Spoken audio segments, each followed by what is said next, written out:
stricto na siya sa pinaka-stricto. Kambal na sila, stricto na sila buhat. Tapos, bata kami, grabe yun ang disiplina.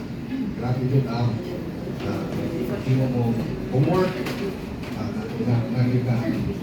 So, pero, ang pagka-disiplina niya, ang isa sa akong ngayon naman kay pagka grade 6 na ako, ngayon siya na.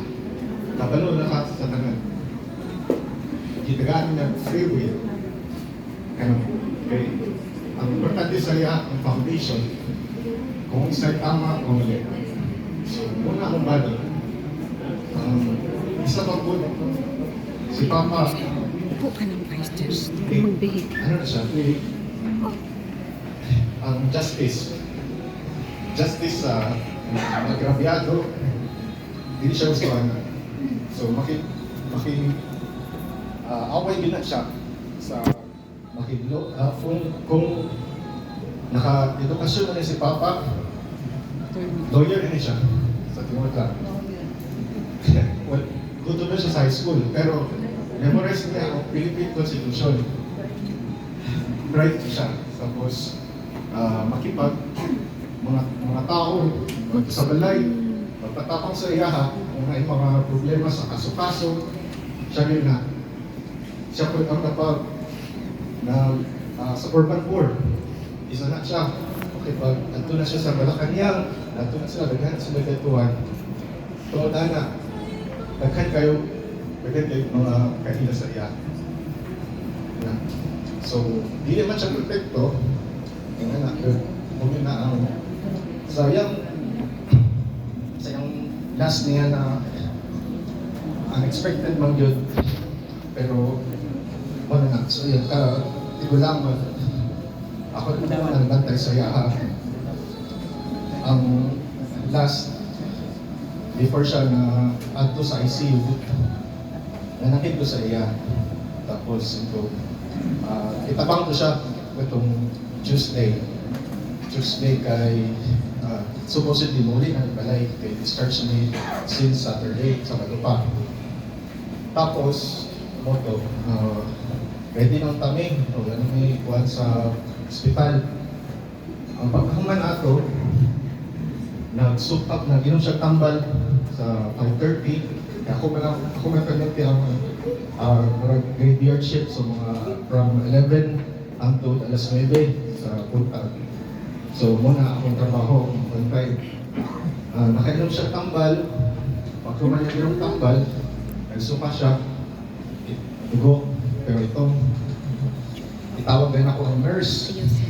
So, lain mo ni, hindi man makuhan. So, natong nurse, natong moto, ang doktor, kahilakon. Yan siya. Sir, sorry, sa sa punta. Ngayon akong news makakal sa mo. Posible na nag-rupture ang ilang aneurysm sa iyahang stomach. Moto, ni Anton, mga pila ka minutes lang, paano na tanan mga doktor, hospital, pati nurse, kapang siya. Kaya wala na kayo siya BP, wala na siya yung heart rate, pulso, wala na.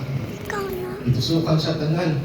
Kaya wala sila makita na ugat. Tanan sa tiil para magputang tambal. Pagkahuman, naarang-arang siya, mga pilang oras na arang-arang siya.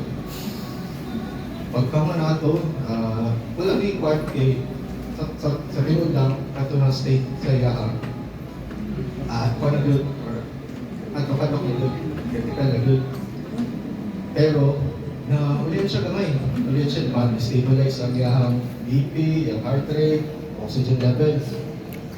Niya, pero ang advice sa doktor na main doktor niya, sunod siya sa ICU. Pag-uman ato, i-prepare sa ako at ipa-open balik ang account, i-close naman ka, mag-discharge naman ka, process lang. Before siya niya sa ICU, tawag ng gingan ako sila, ato na mo din, hey, kay ang napamuli, wala ko. Pero ano lang ba, para mahimantang lang si Papa, pinasi ang mga kapamilya, sila mama, tanan-tanan, itawag lang sila. Tapos, kailangan mong kumulakaw na parang mo, Papa, yung ko, although wala na yung mata, hindi na siya hindi na niya mapukay ang mata, naging ko, Pa, nakausap ko. Pero, niyan siya, oo, ano siya? Ano ito, vocal niya. So, after niya nabutang sa ICU, 2 days siya sa ICU, since panggabi ko, wala na ako siya makita, doon ako siya mabisita kaya na may visiting hours ang ICU lang. So akong kuya, medyo dyan, siya ang nagabantay sa buntag. Siya nakakita sa iya na, arang-arang daw si Papa sa first day sa ICU. So sila, expected okay. Si Mama, expected okay. Kaya kaliyok-liyok, yung PL, yung pangot, anak. Paggabi ato second night sa ICU, nagdala kong tambal, kaya isod mo pakita kong tambal. Ang nagbantay, ang kuya ko, si Lumandeng, siya nagbantay, text na ako, kaya pupuli na ako sa iyaha, ipatawag na sa doktor, istorya na ako sa doktor. Yung doktor, baba na kayo ng BP, ang nagbuhit na murag nagapataas na lang sa iyahang BP o heart rate ang mga tambal, pagkakutambal na ka-infuse sa iyaha. Payat kayo siya rito. Tapos, nagbaba na yun yung BP, mga maximum na sa BP, 50 ang maximum, yung tambal. So, katong ako na time, nagbaba siya 40, 44, wala. Pagkahuman ako, naiingon ko sa iya, although na-coma state na siya kayo. Naabot ko ito alas 12. Ingon ang doktor, by 10:30, na-coma state na siya. So wala na siya makapil of pain. Pero, istorya nga pa na ako sa Papa. Anak ko, anak ko diri. Padulong na ang mga igsoon. Tapos, ito na, kung makahulat ka, ulit na sila. Pero, kung di na yun yung kaya, mauway na lang. Maluway mo ito eh. Ano nga? Yung lawas, yung matter na halo. Tapos, pag-invite tambal. Then, anak ko, pahanap ka na mo. Tapos, ayun sa pag-uul, kay mama, kay isukyan naman nato. Then, mo na. Ayun ang problema kami. Pero kung makaulat ka sa ila, ulta lang. Oto. After ato, nagawas ko sa ICU, mga 1 oras after, tawag pa rin ang doktor.